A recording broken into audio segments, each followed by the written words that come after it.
clicking sounds, sounds that reveal the presence of radioactive rays. The instrument, a Geiger counter, is converting radioactivity into sounds we can hear. This radioactivity is coming from a small piece of radioactive material inside this plastic cylinder. The small amount of radioactivity coming from the cylinder is harmless. The luminous dial on this watch also gives off radioactive rays, which we hear on the Geiger counter. Even when there's no radioactive material near, the Geiger counter continues to click. This is caused by cosmic radiation that continually bombards us from outer space. But we don't get enough cosmic radiation to harm us. Today, atomic scientists produce radioactivity in large amounts. Radioactivity and radioactive materials have many peacetime uses. But we know, too, that they can be used harmfully, as in atomic bombs. The chance of your being hurt by an atomic bomb is slight. But since there is a chance, you must know how to protect yourself. To protect yourself, you have to know what the bomb does. Besides blast, there's radioactivity and heat. Can we protect ourselves from these? These children are protected.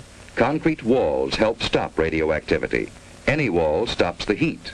The heat scorches the house, but does not harm the children. Any solid gives some protection. The thicker it is, the better. We have the national defenses to intercept an enemy, and we all form a team to help each other through emergencies. You are on that team. So is your family, each member of it. And in your community, every doctor, fireman, every policeman and nurse, every lineman and operator, every civil defense worker, in fact, every community employee is ready to help you if you need him. So your community is prepared for emergencies and ready to help other communities.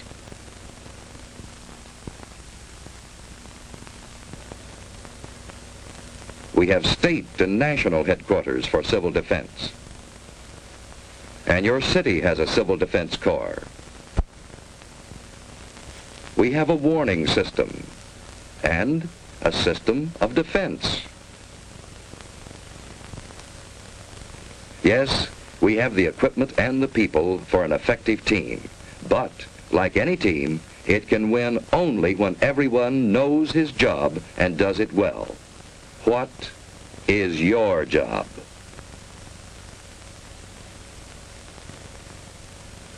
What if a warning siren sounds? What should you do? Look for cover, the nearest cover. Don't try to make it home unless home is the nearest place to go. Don't hesitate. Find cover.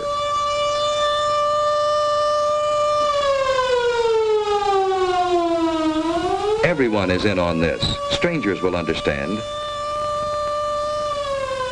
Finding shelter quickly may save your life. If you can't get into a house, get behind a wall or a steep embankment on the side away from the city. Civil defense teams will go into action immediately. If you're home, you've work to do. Hi, Susie. Everything's fine upstairs. How you doing here? Okay, I guess. That's good. We repeat, cover windows to protect against the possibility of broken glass, heat, and radioactivity. Turn off fires. If you are home and are not assigned to civil defense duties, go to your prepared shelter. Those who are in shopping centers, go to prepared Well, shelters fire in the kitchen's immediately. out. Now we'll go down the In basement. this practice alert, we are assuming that the attack will come on the waterfront area. See, it's just practice. All this rushing around for nothing. Now, there's just where you're wrong. We need this practice. Now, come on, let's do our job. That's good thinking. We all need practice. Here's a clean, well-prepared shelter in the basement. Ted and Sue have a battery radio, and they have soda ash and stirrup pump fire extinguishers. They have other emergency supplies, too. A flashlight, a well-equipped first aid kit with plenty of bandages, tape, and scissors. A Red Cross first aid book, a few cans of food, a good supply of water, blankets, and an electric lantern in reserve. You know, Susie, This stuff would come in handy on a camping trip. I'd a lot rather be on a camping trip. Say, what would we do if we didn't have a basement? At school, they told us we should be away from windows and behind double walls. You know, like an inside hall. Ted's right. If you live in an apartment house, you can't all go to the basement. Head for a shelter area. If none is marked for you, find cover away from windows and in a hallway if possible. Wait for the all clear. Be calm. If you're on the playground, run for shelter. If you're in the schoolyard, get into the building. Move quickly, but in good order. Inside, go to the shelter area you've been assigned. Take your place on the floor. Here's one good way to protect your eyes and neck in case of a bombing. Wait for the all clear. So far, you've been watching a practice drill. But what if there is a bombing that comes without warning? What is your job then? Find cover immediately. Don't look at the flash. Stretch out. In about 1 minute, the immediate danger is past. Then head for safer cover. Another bomb may fall. Get indoors if you can. Shed your outer garments. They may have radioactive particles on them. If you're home, take shelter and stay down for about 1 minute. By then, the danger from radioactivity, heat, and blast have passed. Protect your eyes and neck. Let's get things shut up. Sue found shelter under her bed.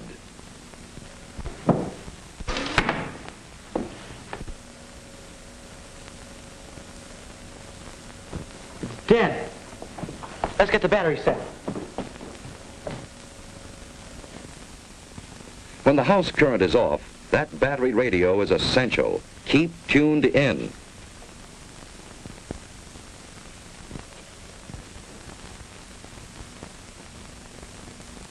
The airburst of 3:01 p.m. was zeroed on Union Station.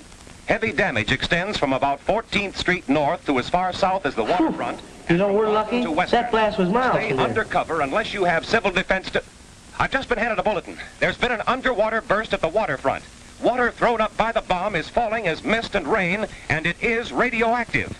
Avoid this radioactive mist and What rain. does he mean which the by winds are blowing south from the river. radioactive mist? All According to what residents Dad give said, necessary the precautions. radioactivity gets into the mist and rain. Further instructions. And if the mist or rain gets on you, it's apt to make you very sick. What would you do about it? I'd scrub thoroughly with a detergent and water. What's a detergent? It's something like Mom uses when she washes dishes and clothes. Don't drink tap water. It may be contaminated. Ted and Sue are waiting for the all clear.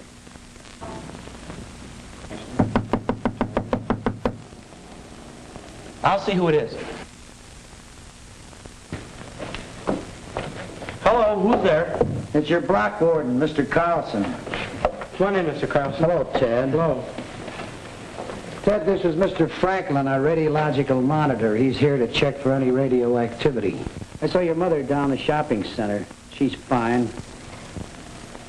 Well, there's no damage here. No, it's been very good here. Hello, Sue. Say, have you seen my dad lately? He's down at headquarters, and boy, he's really busy. Yeah? Well, there's no radioactivity here. Say, Mr. Franklin, is that a pen on your coat there? Oh, no, that's a dosimeter. A dosimeter? Well, what's a dosimeter? Well, it measures the amount of radioactivity that I've been exposed to. But this is the meter that I use to check with. Say, Mr. Carlson, is there anything I can do outside to help? No, Ted, everything is under control. You just stay here till the all-clear signal is given. You've done a good job. Thank you, Mr. Carlson. Bye, Sue. Bye. A good job. That's what everyone must do to be safe. Doing a good job means simply following the rules in an alert or an attack and waiting until all is clear again. In this early and troubled stage of the atomic age, our very lives may depend on always being alert.